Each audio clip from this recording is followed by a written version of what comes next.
A very good morning to all, and today we are going to discuss about workstation. And before going to the workstation proper discussion, I would like to mention that the images which I will be using for demonstration purpose are from internet and product brochures. I have no conflict of interest. I will be quoting many workstation, different company. I do not propagate any particular brand or company workstation.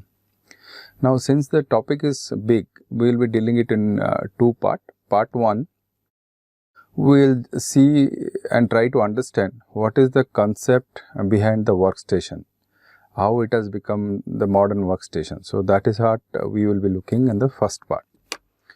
So, coming to that, we generally call this anesthesia workstation as anesthesia machine. So, what is the role of anesthesia machine? This machine was originally designed to deliver the inhalational anesthetic agent to the patient.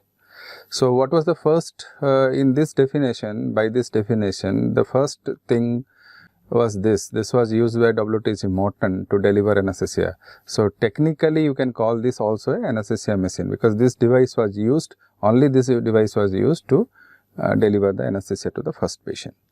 Now, over the period of time, what is added and what is now considered as anesthesia machine, which has continuous flow of oxygen, anesthetic gases and vapor with the facility to do positive pressure ventilation. So, if that is there, it was subsequently called as anesthesia machine.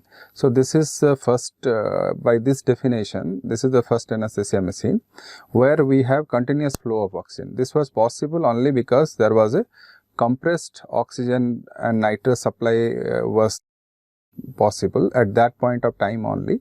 This was developed. So, this has continuous flow of oxygen, anesthetic gases and or any other anesthetic vapor delivery with a positive pressure. You have a bag here which you can do a positive pressure ventilation. So, that is what was called as anesthesia machine.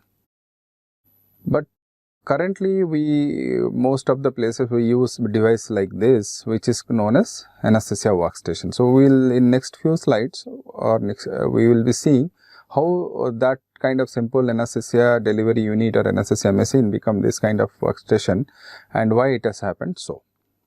See, this entire journey for last 1 century was done, or it has happened because we want to be very precise and accurate, and safety was of paramount importance. Originally in those days, 100 years back, the death rate in anesthesia was 5,000, 1 in 5,000. Now it is 1 in 5 lakhs or more than that. So, it has become quite safe. So, part of this credit goes to the anesthesia workstation. Of course, they claim that this device are more user friendly and very easy to use, can be debated at some point of time. Another development recently in last 2 decades which has happened in anesthesia workstation field is more and more automation has been incorporated, and it is in a development process. Now, this is the continuous flow anesthesia machine. One which you are seeing here was by Drager and Atex Omeda. They were the pioneer in developing this.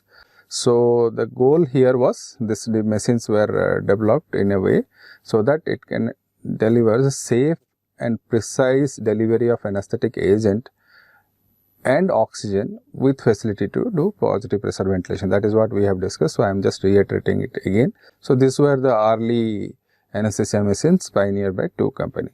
Now, what has happened over a period of time? We have perfected this particular device over a period of time, but the basic working principle and the concept remained same. So, what is this? That you should have a pressurized gas, then you regulate that pressure to a certain working pressure point. Because why we should pressurize the gas? Because we want to contain a lot of gas in a small place, so we have to pressurize. So, we have used a pressurized gas, but that pressurized gas directly cannot be delivered to the patient. So, we need a pressure regulator, or a pressure regulation has to be there. Then once the pressure is brought down to a working pressure, it again the delivery of the gases, because it is we are aiming at precision, there has to be a flow control which will regulate this flow of the gas to a very precise point. Then we have to add the liquid anesthetic agent. Most of the anesthetic agent except nitrous oxide are liquid, and we should have a mechanism by which this liquid will be changed to vapor, commonly known as vaporizer. So, flow control, after that we should have a vaporizer. Then we should have a facility to do positive pressure ventilation either by manually, by hand, or automatic or mechanical ventilation.